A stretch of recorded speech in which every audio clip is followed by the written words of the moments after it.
venez de sortir un ouvrage qui est déjà un best-seller, j'ai appris en France, premier classé, c'est Le virus qui rend fou. Vous avez d'ailleurs la générosité de donner les droits aux libraires, vos droits aux libraires indépendants, ce qui est une initiative heureuse aujourd'hui. En fait, ce qui vous a frappé, ce n'est pas tellement le Covid-19, c'est ce que vous appelez l'épidémie de la peur.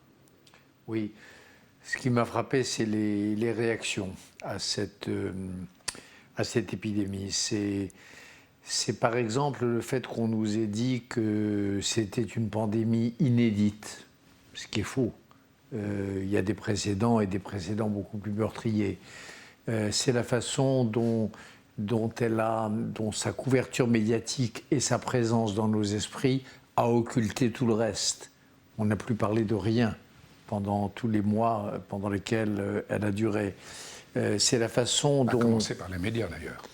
À commencer par les médias qui avaient des journaux télévisés 10 fois plus longs que d'habitude, où on disait 10 fois moins de choses. Et même, on ne parlait que de ça. Et c'était les mêmes, c'était des... Voilà. C'est la façon dont les médecins... Alors, il y a eu 2 catégories de médecins. Il y a eu évidemment les soignants, ceux qui étaient à l'hôpital et qui sauvaient des vies tous les jours. Puis il y avait les médecins des plateaux de télévision, qui eux ont vraiment, pour certains, joué un rôle tout à fait négatif, en créant de la peur, en créant de l'anxiété.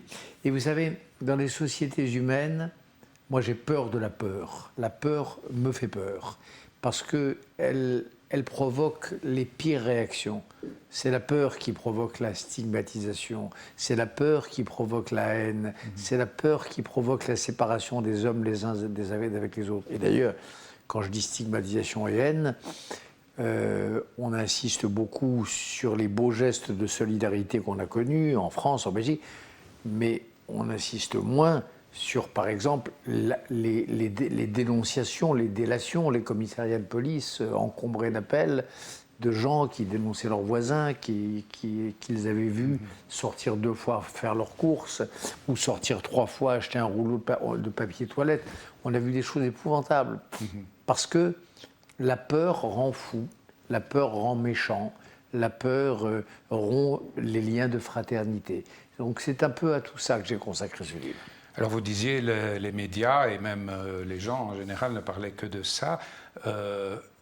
L'actualité pourtant s'est poursuivie, il y a toujours eu des migrants, des flux migratoires en tout cas, mais une partie de l'actualité s'est quand même un peu arrêtée. Je ne parle pas de l'activité économique, on le sait, mais de sujets que vous connaissez très bien. Les manifestants à Hong Kong, vous les relevez, on ne les a plus vraiment vus. Les peshmergas se sont bunkérisés, vous dites.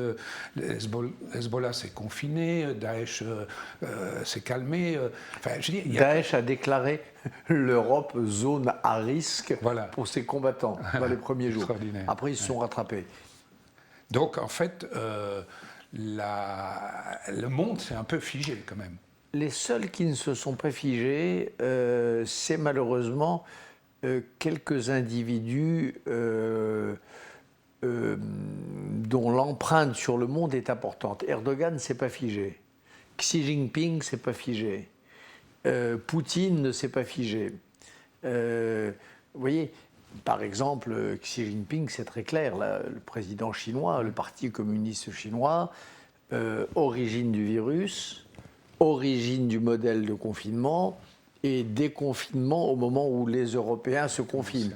Il y a quand même une séquence là très, très étrange. Donc il y a malheureusement les braves gens, les gens se sont en effet arrêtés. Les gens qui veulent, les impérialistes, je pense pour moi les 3 impérialistes d'aujourd'hui, c'est la Chine, la Turquie et la Russie. Eux, en revanche, se sont remis en mouvement, plus que jamais. Ils ont profité de cette espèce d'inertie générale et de ce côté pas vu, pas pris pour avancer leur pion.